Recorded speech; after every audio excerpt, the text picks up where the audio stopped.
नमस्कार दोस्तों। देखिए, हमारा चला हुआ है ये प्रॉफिट लॉस। देखेंगे किसी वस्तु का क्रय मूल्य, आपने पढ़ा होगा क्रय मूल्य बोल देंगे सीपी को और विक्रय मूल्य बोल देंगे एसपी को। यानी किसी वस्तु का क्रय मूल्य उसके अंकित मूल्य का अंकित मूल्य यानी एमआरपी।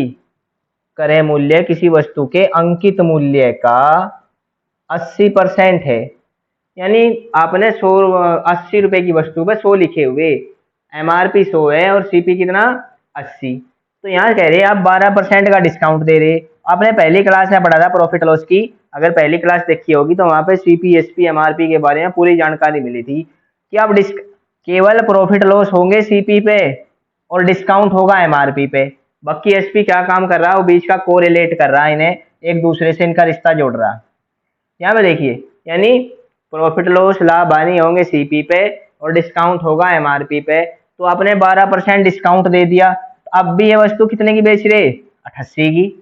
लेकिन वास्तव में ये वस्तु अब थी कितने की, 80 की। और ऐसे समझो कि 80 की वस्तु 88 में बेच रहे। तो मैं जो दुकानदार डिस्काउंट दिखा रहा, वो डिस्काउंट तो उसने ज्यादा रेट की वजह से छोड़ दिए। बाकी वो अपने घर से नहीं छोड़ रहा कुछ भी, कि भाई आप सोच रहे कि पैसे कम कम पैसे दे के आगे 100 के माल के 88 दे आए, ऐसा नहीं।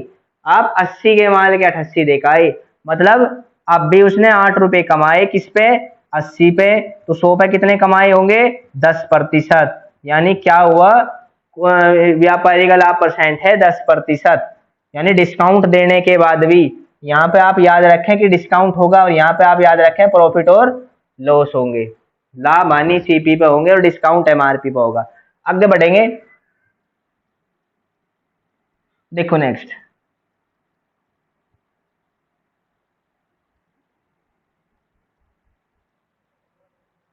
देखिए भाई,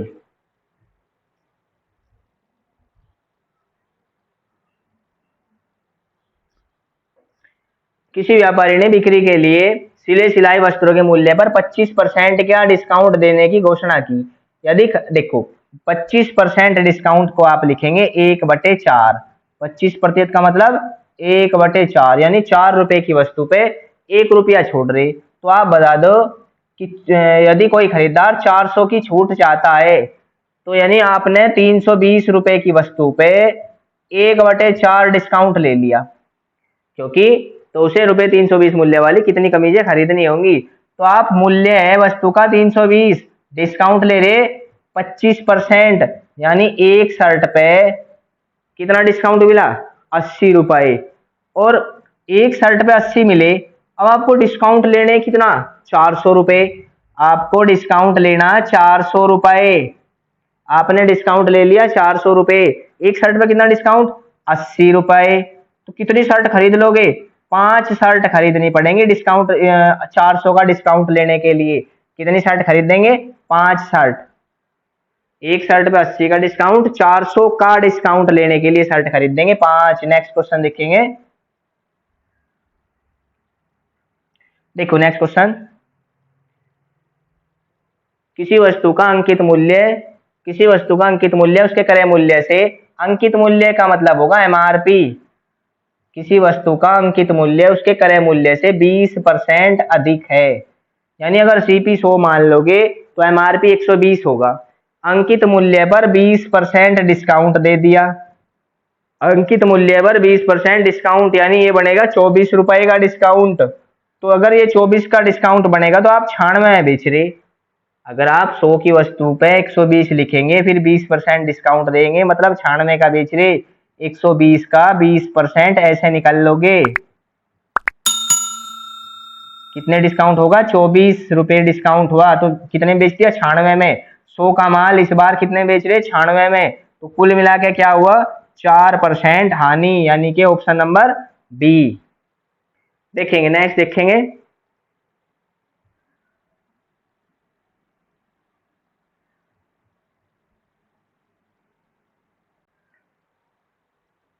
देखो, कोई व्यापारी एक घड़ी रुपए 450 में खरीदता है। अब यहां से ये नहीं बता सकते 450 में व्यापारी खरीद रहा, इसलिए आप ये अपने दिमाग से रखा करें ये सीपी होगा या एमआरपी होगा या एसपी होगा। क्योंकि कोई व्यक्ति खरीद रहा और कोई व्यक्ति बेच रहा, क्वेश्चन के हिसाब से सोचा करे, न कि किसी और हिसाब से। देखिए कोई व्यापारी घड़ी 450 में खरीदता है तो इसका सीसी मूल्य इस प्रकार निर्धारित करता है, यानी अब ये इसने सीपी 450 में खरीदी और अब वो ऐसे निर्धारित करेगा एमआरपी कि हमें 10% डिस्काउंट भी मिले और 10% डिस्काउंट देने के बाद भी हम 20% लाभ ले लें। यानी आपने 450 में खरीद ली वस्तु, लेकिन अब आप उस पर एमआरपी इतना डालना चाह रहे कि कोई ग्राहक आ रहा होगा उसे आप 10% डिस्काउंट भी दिखा दो, कोई ग्राहक आपसे पूछेगा डिस्काउंट कितना दोगे, तो आप बोल लोगे 10% डिस्काउंट, यानी 100 माइनस डिस्काउंट बराबर होगा ये इस कंडीशन में सीपी, और ये होगा 100 प्लस प्रॉफिट। ये रेशियो याद रखने। तो 100 माइनस डिस्काउंट मतलब सीपी और 100 प्लस प्रॉफिट मतलब एमआरपी के रेशियो होंगे। तो इससे आप बता दोगे कि अगर आप 3 रुपए की वस्तु पे 4 रुपए लिख दो, 30 या 90, 30 चौका 120, या 90 की वस्तु पे 120 लिख दोगे तो 10% डिस्काउंट भी दे दोगे, उसके बाद भी 20% का लाभ ले लोगे। यानी 3 की वस्तु पे 4 लिख दोगे, लेकिन वस्तु 3 की नहीं है, कितने की? 450। तो 450 वैल्यू किसकी? 3 की। 3 की वस्तु है, वैल्यू निकालना है एमआरपी यानी 4 की, तो मतलब 600 रुपए लिख दो। 450 की वस्तु पे 600 रुपए अगर लिख दोगे तो आप बता दोगे कि 10% डिस्काउंट देने के बाद भी प्रॉफिट होगा कितना? 20%, यानी ऑप्शन नंबर बी। देखो नेक्स्ट देखेंगे, इससे शॉर्ट में तो आपको कोई नहीं पढ़ाने का, कितनी बार आकलन करके देख लियो, किसी से भी तुलना लगा के देख लियो। देखिए नेक्स्ट, इससे कई गुना टाइम खराब कर सके कोई आपका। कोई व्यापारी अपनी वस्तुओं के मूल्य उनके क्रय मूल्य से 20% अधिक अंकित करता है, 20% अधिक अंकित करता है तथा बेचने के समय 10% डिस्काउंट देगा। ये सीपी है, ये एमआरपी है, आप डिस्काउंट हमेशा एमआरपी पे दोगे, डिस्काउंट एमआरपी पे होगा, प्रॉफिट लॉस सीपी पे होंगे, ये बात याद रखें। 120 का 10% अगर निकालने जाओगे 12 बनेगा। इतनी चीजें प्रतिशत में सीख के आनी चाहिए आपको। 120 का 10%, वीडियो पढ़े हुए आराम से देख लोगे तब भी बनेंगे 12, यानी 108।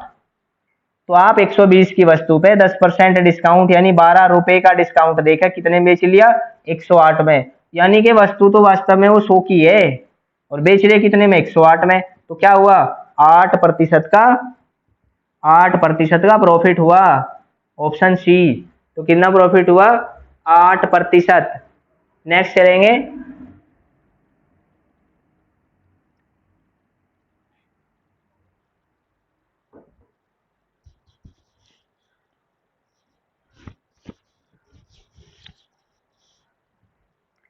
देखिए नेक्स्ट क्वेश्चन देखेंगे। एक दुकानदार किसी कमीज को 7% बट्टे पर, यानी मान लो अगर 100 की कमीज को 93 में बेच रहा और अगर वह बट्टा 7 के बदले 9 कर दे, बट्टे का मतलब होगा डिस्काउंट, बट्टे का मतलब होगा डिस्काउंट यानी छूट। तो आपने पहले डिस्काउंट दे रहे थे 7 यानी बेच रहे 93 में, अब डिस्काउंट दे रहे 9 यानी बेच रहे 91 में, मतलब पहले से 2% ज्यादा छूट दे दी, पहले से 2% ज्यादा डिस्काउंट दे दिया। और ये 2% ज्यादा डिस्काउंट देने से हुआ कि 15 रुपए, यानी यहाँ पे आपको 15 ज्यादा दे रहे थे, अब यहाँ 15 कम दे रहे।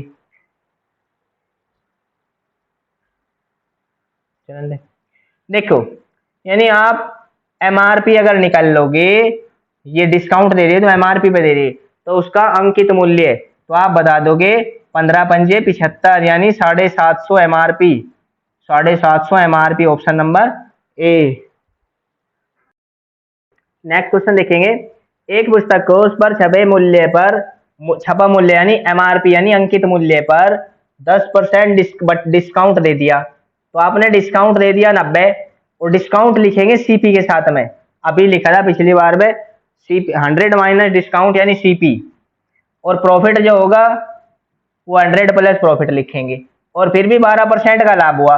यानी ये रेशियो हमेशा सीपी और एमआरपी के बढ़ेंगे, ऐसे आपके ये रेशियो बनेंगे सीपी और एमआरपी के। तो आप लगा दोगे सीपी और एमआरपी का रेशियो बताओगे 45-56, 45 और 56, यानी ऑप्शन नंबर ए 45 रेशियो 56 है, वहां पे लगानी हो। देखो नेक्स्ट देखेंगे,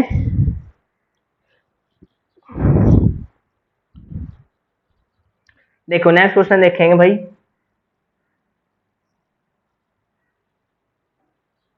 किसी निर्माता ने एक वस्तु का अंकित मूल्य ₹50 निर्धारित किया तथा उसे 20% का बट्टा देकर बेच दिया।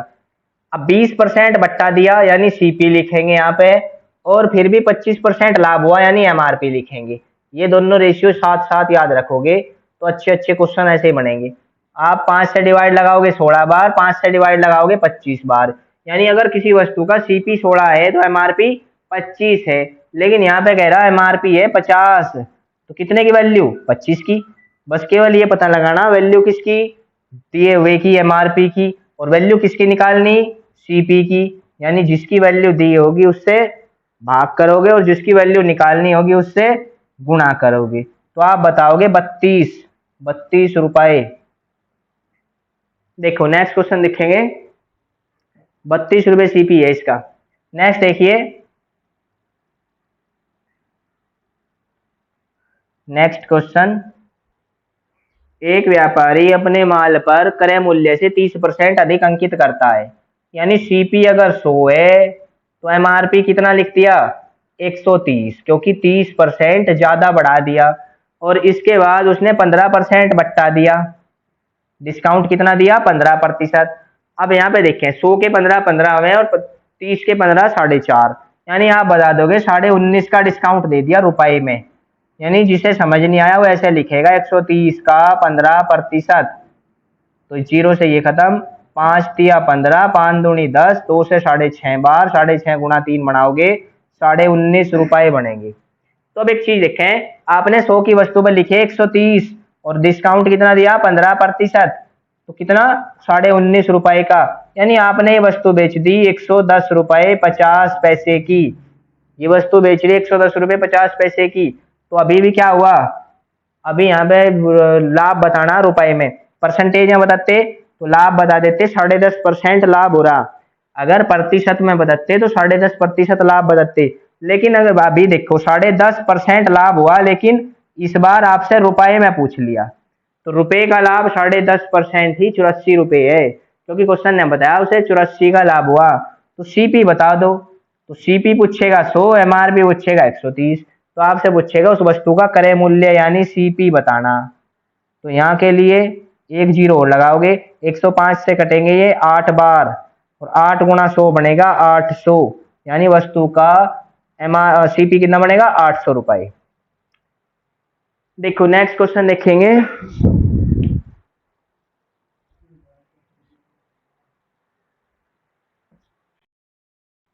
देखिए नेक्स्ट,